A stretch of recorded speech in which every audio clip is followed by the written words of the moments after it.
ఓం శ్రీకృష్ణ పరబ్రహ్మణే నమః. భగవద్గీత పారాయణానికి స్వాగతం సుస్వాగతం. అందరికీ నమస్కారం అండి. మనము భగవద్గీతలో 4వ అధ్యాయంలో 7వ శ్లోకాన్ని యదా యదా హి ధర్మస్య శ్లోకానికి అర్థం తెలుసుకున్నాము. ఈరోజు 8వ శ్లోకాన్ని తెలుసుకుందాం. అయితే ఈ 7 వరకు మనము తెలుసుకున్నది ఏమిటి అంటే, జన్మలు తీసుకోవడము, మానవులు జీవులు జన్మ తీసుకుంటారు. భగవంతుడు కూడా అవతరిస్తూ ఉంటాడు అప్పుడప్పుడు. అయితే ఆయన ఇచ్ఛానుసారము అవసరం ఉన్నప్పుడు, అధర్మము పెచ్చురేగినప్పుడు, అధర్మం పెరిగిపోయినప్పుడు శిష్టులను రక్షించడం కోసము, దుష్టులను శిక్షించడం కోసము, ధర్మస్థాపన చేయడానికి భగవంతుడు తన మాయాశక్తితోని అవతరిస్తాడు. అట్లా మనకు చూపిస్తున్నారు. ప్రహ్లాదుడిని రక్షించడం కోసము ఆయన భక్తులకు అధీనుడు అవుతాడు భగవంతుడు. కాబట్టి అప్పుడు ఎందుగలడు లేడని అనే వరకు ఆయన ఎక్కడ ఉండాలి, ఆయన ఎక్కడి నుంచి పిలిస్తే అక్కడికి రావాలని విశ్వవ్యాప్తమైన వాడు పరమాత్ముడు. ఎక్కడి నుంచి రమ్మన్నా రాగలడు. కాబట్టి సిద్ధంగా ఉన్నాడట. ఎందుకు అంటే ఆ హిరణ్యకశ్యపుడు కోరుకున్న మరణం ఏ విధంగా రావాలని కోరుకున్నాడో ఆ పద్ధతి ప్రకారమే రావాలి. ఎందుకంటే బ్రహ్మదేవుడు ఇచ్చిన వరం కాబట్టి దానికి విలువ ఇవ్వాలి కదా. చూడండి, తను సృష్టించిన బ్రహ్మనే, కానీ బ్రహ్మ ఇచ్చిన వరాన్ని నిలబెట్టడం కోసము ఈయన కోరుకున్న విధంగా ఆ రూపాన్ని ధరించి, అంటే ఆయన ఇచ్చిన లిస్టులో కాకుండా వేరే విధంగా ఈయన రూపాన్ని ధరించి వచ్చిండు. ఎవరికి సాధ్యమవుతుందండి అది అట్లా చేయగలగడం? అంటే శత్రువుకు కూడా ఇష్టమైన రీతిగా చేసి ఆయనను శిక్షించడం. అంటే అబ్బా 4 దెబ్బలు కొట్టినా సరేనే, కానీ ఇట్లాంటి మాటలు మాట్లాడకు, నాకు వినబుద్ధి కాదు అంటుంటాం మనం. ఇప్పుడు నేను అంటే మీకేమనిపిస్తుంది? అట్లా శత్రువులకు కూడా ఇష్టమైన రీతిలో శిక్షించిండు అంటే అట్లా ఎట్లుంటుందని. కానీ మనం కూడా అంటూ ఉంటాం. ఈ డైలాగు మీరు విన్నారు కదా. ఇప్పుడు 4 దెబ్బలు కొడితే పడతా, కానీ నువ్వు ఇట్లాంటి మాటలు మాట్లాడకే, నేను వినలేకపోతున్నా అంటారు. అంటే కొట్టినా పడే శక్తి ఉంది, కానీ ఆ మాటలు వినే శక్తి లేదు కాబట్టి కొట్టమని చెప్తున్నారు. శిక్ష వేస్తే వెయ్యి, కానీ ఇలా శిక్షించు అని. కానీ అలా కొడతారా అనండి? వీళ్ళు మాటలే మాట్లాడతారు కదా. అట్లా మనము ఆ శత్రువుకు ఏ విధంగా కోరుకున్నాడో ఆ విధంగా మరణాన్ని ఇస్తూ అనుగ్రహిస్తూ, మళ్ళీ భక్తులను లొంగిపోయి వారు కోరుకున్నట్టుగా వారిని రక్షించడానికి రావడానికి సిద్ధంగా ఉంటాడు. భగవంతుడు రావాలి అంటే అటువంటి అవసరం ఏర్పడాలి. ఏర్పడ్డప్పుడు వస్తాడు. అంతేగాని మనలాగా మనము జన్మ ఎట్లా వస్తుంది? అట్లా మన ఇష్ట ప్రకారం కాదు. మనము చేసిన పాప పుణ్య కర్మల వల్ల మన జన్మ వస్తుంది. ఏ విధంగా పుడతామో తెలియదు. దోమగనా, చీమగనా, పులిగనా, నక్కగనా, కుక్కగనా ఎట్లా పుడతామో తెలియదు. మన జన్మ దేంట్లోకి వస్తుందనేది అంటే మన చేసిన కర్మల ఫలితంగా మనకు జన్మలు వస్తున్నాయి. అందుకే మానవ జన్మ అనేది దుర్లభము, పరమ పవిత్రమైనది. కాబట్టి ఈ జన్మలో మనకు ఎందుకు అంటే, మరి ఈ జన్మలోనే మనకు బుద్ధి మనస్సు అనేవి ఉంటాయి. ఆలోచించే శక్తి ఉంటుంది, ఏది మంచి ఏది చెడు అనేది. ఏదైనా మనం కోరుకున్న విధానంగా చేయగలిగే శక్తి ఉంది కదండి. మనం మంచి కోరుకుంటే మంచిగా చేస్తాము, చెడు కోరుకుంటే చెడుగా చేస్తాము. అంటే ఆ స్వాతంత్రం ఇచ్చాడు భగవంతుడు మనకు. జన్మించడం అన్నది మన కర్మ ఫలితం వల్ల. జన్మించిన తర్వాత ఈ జీవితంలో చేసే పనులన్నీ మన బుద్ధిపూర్వకంగా చేస్తున్నాం, మనసు పెట్టి. మనం ఏవైతే ఇష్టపడుతున్నామో, చేయాలనుకుంటున్నామో ఆ పనులు చేస్తున్నాం. అవి ధర్మంగా ఉన్నాయా లేవా అనేది విచక్షణ. ఆ విచక్షణతోని చేసే ధర్మమయ కార్యాలను చేసినప్పుడు భగవంతుడికి, అందరూ అలా ధర్మంగా నడుచుకున్నప్పుడు భగవంతుడు అవతరించాల్సిన అవసరం లేదు. ఏదో కొంతమంది అధర్మపరులు ఉంటే అక్కడక్కడే కొంతమందిని సృష్టిస్తాడు, ప్రేరేపిస్తాడు వాళ్ళని నియంత్రించడానికి. కానీ అధర్మం అనేది పెరిగిపోయి ధర్మపరులు ఏమీ చేయలేక అధికారం లేని స్థితిలో ఉన్నప్పుడు ఆయన అవతరించి ముందు నడిపి అక్కడ ధర్మస్థాపన చేయవలసిన అవసరం ఉన్నప్పుడు ఆయన అవతారం తీసుకుంటాడు. అది తెలియచెప్పిండు అన్నమాట. ఇప్పుడు ఎందుకు చెప్పిండు అంటే, సూర్యుడు ఎప్పుడో పుట్టిండు, సనాతనంగా ఉన్నాడు. భూమి పుట్టినప్పటి నుంచి నువ్వు నేను ఇప్పుడే పుట్టినాము. మరి నువ్వు సూర్యుడికి చెప్పినా అంటున్నావు, ఏదో గొప్పగా ఎట్లా చెప్పినావు అని అడిగిండు అర్జునుడు. ఫ్రెండ్ కదా కృష్ణుడు అంటే, బావ కదా. అందుకని ఏమో అట్లా చెప్పేస్తున్నావు అంటాం కదా మనము, కొయ్యి సొరకాయ కోతలు అన్నట్టు.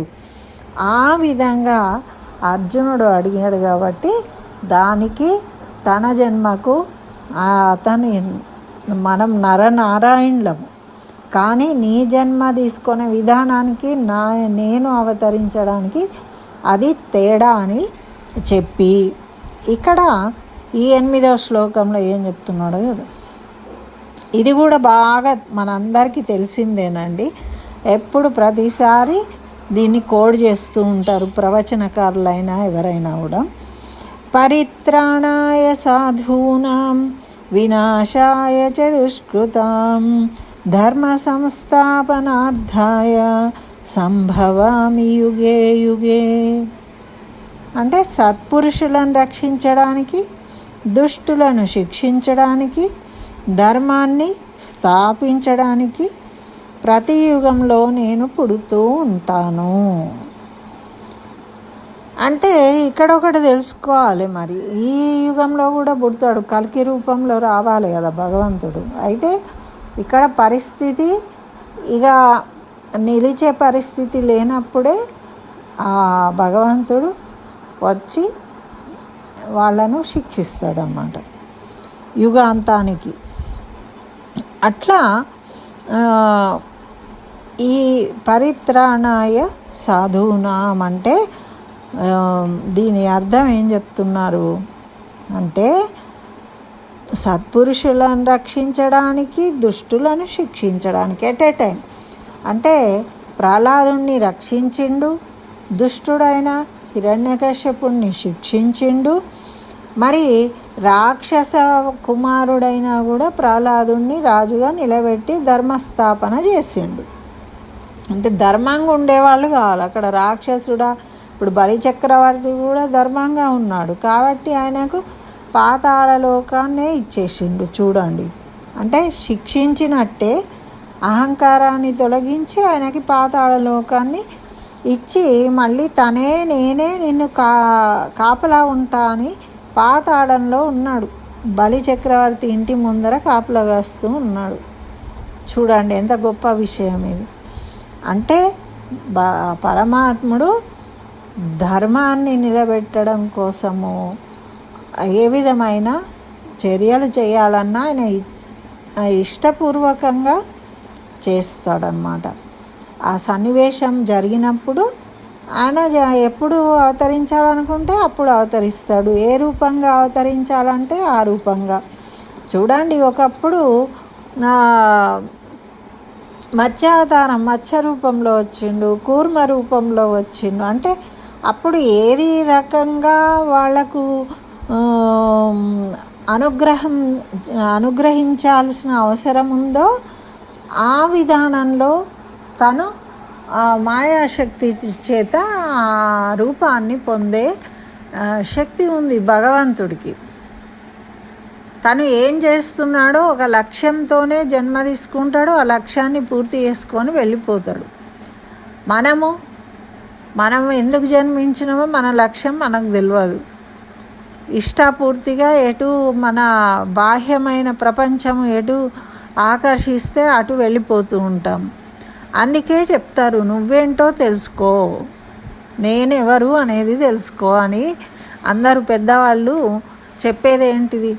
రమణ మహర్షి లాంటి వాళ్ళు నేనెవరు అనే ప్రశ్నకు సమాధానం తీసుకోవడమే జీవితంలో జ్ఞానాన్ని పొందడం. మరి నేనెవరు అనేది తెలుసుకోవాలి, నేను ఎందుకు పుట్టినా, ఏం చేయాలి అనేది తెలుసుకోవాలి అంటే మనకు ముందు అంత ఈజీయా? నేనెవరు అంటే తెలుసుకోవడానికి మనం శరీరం అన్న చెయ్యి అంటే ఈ చెయ్యి నీది అంటున్నావంటే నువ్వు అనేది వేరే ఉంది. ఈ చెయ్యే నువ్వు కాదు. ఇప్పుడు ఈ బ్యాగు నాది అంటున్నాం కదా, అట్లనే ఆ బ్యాగు నాది అన్నట్టు చెయ్యి నాది అంటున్నాం. అంటే చెప్పడానికి ఇవన్నీ మనకు నేనంటే శరీరం కాదు, నాలో ఉన్న ఆత్మ. ఆ ఆత్మ ఏం చెప్తుందో ఆత్మ అందరికీ చెప్తుందండి, అందరికీ తెలుసు. మనకు సినిమాలలో కూడా చూపిస్తారు కదా, అంతరాత్మ మాట్లాడుతూ ఉంటుంది. అద్దం ముందర నిలబడితే వాళ్ళకు అంతరాత్మ వచ్చి, అరే నువ్వు ఏం చేస్తున్నావు, ఇట్లా ఎందుకు చేస్తున్నావు అని అంతరాత్మ అంటుంది, అది తప్పు, అట్లా చేయొద్దు అని. అప్పుడు ఈ శరీరంలో ఉన్న మనసు ఏమంటుంది, ఏ లేదు చేయాల్సిందే అట్లా అని ఇది చెప్తుంది.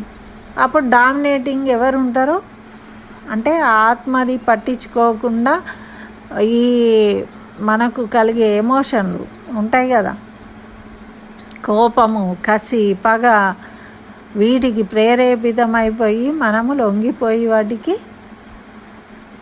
అరిషడ్ వర్గాలకు ఆత్మను పక్కకు పడేసి అది చెప్పే బోధలు వినకుండా ఈ బొందలో పడిపోతాం అన్నమాట. సంసారం అనే సాగరంలో పడి కొట్టుకుపోతూ ఉంటాం. అయితే అట్లా చేయొద్దు, అంత అయిపోయినాక అట్లా చేయొద్దు ఇంకోసారి అనుకుంటాం. పిల్లి పాలు తాగినట్టుగా పిల్లి ఏం చేస్తుంది, మెల్లగా పోయి పాలు తాగుతుంది. దాన్ని విశేషాన్ని కొట్టంగానే దానికి కోపం వస్తుంది. ఇప్పటి నుంచి ఇక పాలు ఎవ్వరింట్లో దొంగతనం చేయను నేను అనుకుంటుందట. పాలు తాగేసింది కదా, చక్కగా వెనకట పొయ్యిలల్లో కూర్చుంటుండే, వెచ్చగా ఉంటుందని. ఆ బూడిది ఉంటే ఆ బూడిదలో కూర్చుంటుండే పిల్లులు. అయితే అందులో కూర్చొని కళ్ళు మూసుకొని అనుకుంటుందట, అది ఇక ఎప్పటికీ ఎవరింట్లో పాలు తాగడానికి ఓన్ నేను అని. అట్లా మనం కూడా అప్పుడప్పుడు అనుకుంటూ ఉంటాం, కానీ అది ఎంతసేపు నిలవదు. మళ్ళీ ఏదో ఒకటి ఎవరో వచ్చి మాట్లాడతారు, ఏదో జరుగుతుంది, దాని వ్యామోహంలో పడిపోతాం మనము. తర్వాత మన యథా స్థితిలోకి వచ్చేస్తాము, మళ్ళీ అదే దారిలో పయనిస్తూ ఉంటాము. ఆత్మ ఎటో పోయింది, మనం ఎటో పోయినాం, మనం చేసే పని ఏం చేస్తున్నామో మనకు కూడా అర్థం కాని పరిస్థితి. కానీ ఇక్కడ భగవంతుడు అవతరించడానికి ఒక లక్ష్యం ఉంటుంది. లక్ష్యం లేకుండా భగవంతుడు అవతారం తీసుకోడు. ఆయనకు అక్కడ అవసరం ఉన్న పనే చేస్తాడు. అందుకే మరి ఆయన భగవంతుడు. మనం కూడా మనకు అవసరమైన పని చేసుకోవాలి. భగవంతుడేమో ఈ జీవులందరికీ అవసరమైన పనులు చేయడానికి భగవంతుడు వస్తాడు. కానీ మనము మన జీవితము తరించడానికి, మన జన్మ తరించడానికి, మన మోక్షం పొందడానికి అవసరమైన విధంగా మనము ప్రవర్తించాలి. అది మనం చేయాలి. మనదే మనం చేసుకోలేము. మనం ఇంకొకళ్ళకి ఏం చేస్తాం? ముందు మనము సరైన విధానంలో ఉంటే మనం ఇతరులకు సహాయం చేయగలుగుతాం. అదే ధర్మం కదా. పరోపకారార్థం ఇదం శరీరం అంటే ఒక్కొక్కసారి ఆలోచించండి, మనం సహాయం చేద్దామన్నా తీసుకునే వాళ్ళు మనకు అందుబాటులో ఉండరు. కొంతమందికి ఏమో అడిగినా చేసే గుణం ఉండదు. అలా సహాయము పొందడము, మరి సహాయం చేయగలిగే వాళ్ళు లభించడం కూడా అదృష్టం. అది పూర్వజన్మ సుకృతం ఉంటే కానీ అటువంటి అవకాశాలు రావు. ఇప్పుడు గోశాల ఉందండి, గోశాలకు ఇట్లా ఆర్థిక సహాయం చేయండి అంటారు. కొంతమంది మాత్రమే చేస్తున్నారు, అందరు ఎందుకు చేయట్లేదు? అంటే ఒకళ్ళేమో అనుమాన పడతారు, ఇట్లానే పెడతారు, అందరూ పైసలన్నీ జమ చేసుకొని వాళ్ళే తీసుకేసుకుంటారు, మంచి కార్లు కొనుక్కుంటారు, తిరుగుతారు, అన్నీ చేస్తూ ఉంటారు అంటారు. కొంతమంది ఏమంటారు, నిజంగా పెడుతున్నావా నువ్వు, నిజంగా ఆవులకు గడ్డిస్తున్నావా, ఇవన్నీ చేస్తున్నావు, ఇవన్నీ ఫాల్స్, నేనైతే ఎవ్వరికి మనము తెలిసిన డైరెక్ట్గా ఉన్న వాళ్ళకే ఇవ్వాలి, ఇట్లా పెద్ద పెద్ద డైలాగులు చెప్తూ ఉండరు. అయితే మనము మనస్ఫూర్తిగా నమ్మి వాళ్ళకు ఇచ్చాము, ఇచ్చినప్పుడే మన సంకల్పము అయిపోయింది. అదే భగవంతుడు చూస్తాడు. అంతేగాని ఇప్పుడు మనం ఇచ్చిన పైసలు వాడు పెట్టకపోతే అప్పుడు వాడిది పాపం కదా. ఇప్పుడు మనం అన్నం పెట్టినామండి, అన్నం పెడితే వాడికి తినబుద్ధి కాలే, పారేసి లేచిపోతాడు అనుకోండి. అంటే మనం పెట్టినాము, తినబుద్ధి కాకపోవడం అనేది ఆయన సమస్య, తినకపోవడం అన్నది. కొంతమంది బిచ్చగాళ్ళు కూడా ఉంటారండి, ఏదైనా పెడితే ఇది ఏం బాగున్నది అంతా అని అక్కడ వారేస్తారు, మన ముందరని మన ఇంటి ముందర వారేసిపోతారు.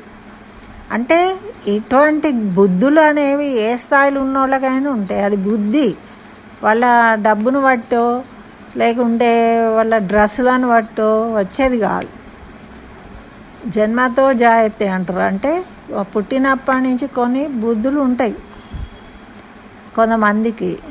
అవి ఎంతమంది ఎన్ని చెప్పినా కూడా పుర్రతో పుట్టిన బుద్ధి పుర్రతోనే పోతుంది అంటారు, పుట్టుకతో పుట్టిన బుద్ధి పుర్రతోనే పోతుంది అంటారు. అంటే ఇవన్నీ ఎందుకు వచ్చినాయండి మరి అంటే ఇవన్నీ చూసి వాళ్ళ అనుభవజ్ఞులైన వాళ్ళు అనడం వల్ల ఈ మాటలు వచ్చినాయి. ఇవన్నీ నిజాలే, జరిగే వాటిని చూసే వాళ్ళు ఈ మాటలు చెప్పిండ్రు ఇక్కడ. కాబట్టి కొంతమంది మార్చుకుంటారు. ఎట్లా మార్చుకుంటారంటే పెరిగినాక అదే మరి యద్భావం తద్భవతి స్వయంకృతాపరాధం అంటారు. అంటే ఏంటి, మనం ఎలా భావిస్తే, మనం మంచిగా భావిస్తే ఎదుటోళ్ళను మంచిగానే మనకు కనిపిస్తారు. మనకి ఇష్టమైన వాళ్ళు ఎట్లున్నా మనకు నచ్చుతారు. మనకి ఇష్టం కాని వాళ్ళ మీద ఒక అభిప్రాయం ఉందనుకోండి, వాళ్ళు ఎన్ని చేసినా కూడా వాళ్ళు మనకు నచ్చరు. వాళ్ళు ఏది చెప్పినా కూడా వాళ్ళది సరైంది కాదు అనిపిస్తూ ఉంటుంది. అట్లనే స్వయంకృతాపరాధం అని కూడా చెప్తూ ఉంటారు. అంటే ఏంటి, మనం చేసే పనుల వల్లనే మనకు మంచి జరుగుతుంది, చెడు జరుగుతుంది. మనం మంచి మనసుతోని ధర్మంగా ఆలోచించి విచక్షణతోని చేసినప్పుడు అది మనకు మంచి జరుగుతుంది. మనకు అట్లా చేయకుండా మంచి నిర్ణయాలు మంచి పనులు చేయనప్పుడు దాని పట్ల మనకు అవగాహన లేకుండా చేసినప్పుడు వాటి వల్ల మనం నష్టపోతాం. మరి దానికి ఎవరు కారణం ఉంటారు? మనం అంటాం, వాళ్ళు చెప్పిండ్రు అందుకే చేసిన లాస్ అయిపోయినా నేను అంటారు. అంటే ఎవరో చెప్పింది లాస్ అవడం ఉండదు. ఎవరు ఎన్ని చెప్పినా కూడా నీ ముందర అన్నం పెడితే నువ్వే తింటావు, నీ కడుపులోకి పోతుంది అది. కావునా కాబట్టి మనకు ఎవరు చెప్పినా వినాలి, కానీ మనము విచక్షణతోని ఆలోచించే జ్ఞానాన్ని పొందాలి. అదే చెప్తుండు భగవంతుడు. నీకు ఏది మంచిదో, నీ ధర్మం ఏంటో, నీ అవసరం ఏంటో తెలుసుకుని నువ్వు ప్రవర్తించాలి. నువ్వు యుద్ధం చేయాలి, నువ్వు రాజకుమారుడివి. నీ ఇక్కడ అధర్మంగా నీ పాలోళ్ళు రాజ్యాన్ని తీసుకున్నారు, ప్రజలను ఇబ్బంది పెడుతున్నారు, అది ధర్మం కాదు. కాబట్టి నువ్వు కొట్లాడి నీ రాజ్యం నువ్వు తీసుకొని ప్రజలకు ధర్మ పరిపాలన అందించాలి. అది నువ్వు చేయాల్సిన పని, కాబట్టి నువ్వు చేయాలి. అంతేగాని సూర్యుడికి చెప్పినానంటే నువ్వు సూర్యుడికి ఎట్లా చెప్పినావు అని నేను అడుగుతున్నాడు. అంటే ఎవరి ధర్మాన్ని వాళ్ళు ఆలోచించుకోకుండా ఇంకా పైనుంచి ఇతరుల గురించి ఇన్ఫర్మేషన్ తెలుసుకోవడము, ఇతరుల గురించి మాట్లాడము చేస్తూ ఉంటారు. వాళ్ళకు అవసరం ఉన్నది కాకుండా వేరే వాళ్ళ గురించి ఎంక్వైరీ చేస్తూ ఉంటారు, వాళ్ళ గురించి మాట్లాడుతూ ఉంటారు. దానివల్ల లాభం ఏంటి? కానీ భగవంతుడు జన్మ అట్లా ఉండదు. ఆయన దేనికోసము ఎప్పుడు అవతరించవలసిన అవసరం ఉందో ఆ లక్ష్యంతోనే అవతరిస్తాడు, ఆ పనే చేస్తాడు తెలుసుకుని ఉండి. కానీ మనం పుట్టేదాకా తెలుసో తెలియదో మనకు తెలియదు. పుట్టినాక ఇక్కడ బయట ఉన్న వాటిని చూసుకుంటూ మనం నడుస్తూ ఉంటాం. కానీ మనం ఎందుకు జన్మ తీసుకున్నాము, మన ఆత్మ ఏం చెప్తుంది, మనం ఏం చేయాలనుకుంటున్నాము, అది చేస్తున్నామా లేదా అని పట్టించుకోమన్నమాట. ఒకవేళ అప్పుడప్పుడు సైలెంట్గా కూర్చోండి. ఒకసారి కూర్చున్నప్పుడు మీకు ఆలోచన వస్తుంది. మీరు ఒకటి మనసులో మీకు అంతరాత్మ చెప్తూ ఉంటుంది, ఇట్లా చేయాలి అట్లా చేయాలి అని. అట్లా చెప్పినప్పుడు బుద్ధిగా మనం కూడా అనుకుంటూ ఉంటాం, అవును కరెక్టే ఇట్లా చేయాలి రేపటి నుంచి అని. కానీ మళ్ళీ తెల్లారిన తర్వాత యథాప్రకారము మళ్ళీ మారిపోతాం. మరి ఏమైంది? దాన్ని విన్నాము, చేయాలనుకున్నాము కానీ పక్కకు పడేసాం. అంటే మన అవసరం, మన లక్ష్యం ఏంటో దాన్ని వదిలిపెట్టి వేరే వాటిని చేసేవాళ్ళం జీవులం. ఆ పరమాత్ముడు తను ఏది చేయాలని లక్ష్యంతో అవతరించిండో అది మాత్రమే చేస్తాడు. అది మర్చిపోడు అనమాట. అది భగవంతుడికి మనకు తేడా. అదే చెప్తాడు భగవంతుడు కూడా, అరే నువ్వు ఎందుకు వచ్చినావో తెలుసుకో, నీలోనే నేనున్నా కానీ నువ్వు తెలుసుకుంటలేవు. నువ్వు ఎందుకు వచ్చినావో తెలిస్తే నువ్వే భగవంతుడు ఎవరు? తను జీవితం ఏంటో తెలుసుకుని వచ్చినవాడు ఏ పని చేయాలో, నువ్వు కూడా నీ పని ఏంటో తెలుసుకుంటే నువ్వు కూడా భగవంతుడు అయిపోతావు అని చెప్తూ ఉంటారు అన్నమాట. అందుకే మనలోనూ ఉన్నాడు పరమాత్ముడు, కానీ ఆ పరమాత్ముని మనం దర్శించలేము. కాబట్టే బాహ్యంగా ఒక అర్చామూర్తిలో ఒక ఫోటో పెట్టుకొని అందులో భగవంతుడు ఉన్నాడు అని కనీసము నమ్మి పూజ చేయండి. అలా అలవాటు అయ్యి భగవంతుడి మీద ప్రేమ కలిగినప్పుడు, బాగా ప్రేమ ఉందండి బిడ్డ అంటే, కళ్ళలో కనబడుతున్నవే, నువ్వు కళ్ళు మూసుకుంటే నిద్రపోతే కళ్ళలో వస్తున్నవే అంటారు. అట్లా కావాలి భగవంతుడి పట్ల కూడా మన భక్తి. మన కళ్ళు మూసుకుంటే తెరిస్తే మనకు భగవంతుడు కనబడాలి. బిడ్డలు, మన్మరాళ్ళు వీళ్ళు కాదు, వీళ్ళందరూ శాశ్వతమైన వాళ్ళు కాదు. భగవంతుడు మనం ఎటువైనా మనకు కనబడేటోడు భగవంతుడు. అది అప్పుడు ఆత్మజ్ఞానం కలిగినట్టు నీకు భగవంతుడు ఎప్పుడు కనబడతాడో కళ్ళల్లో, నువ్వు కళ్ళు మూసుకొని ఉన్నప్పుడు భగవంతుడి గురించి నువ్వు కళలు ఎప్పుడు కంటావో అప్పుడు నువ్వు ఏంటి, నువ్వేం చేయాలనేది నీకు తెలుస్తుంది. ఇది మనం చేయాల్సిన పని. భగవద్గీత చదివేది అందుకోసమే. కాబట్టి ఆ ప్రయత్నం చేయండి ఈ రోజు నుంచి. చక్కగా భగవంతుడు తన లక్ష్యాన్ని నిర్దేశించుకొని ఎలాగైతే అవతరించి దాన్ని మాత్రమే చేస్తాడు, మిగతా ఎన్ని వచ్చినా కూడా వాటిని పట్టించుకోడు.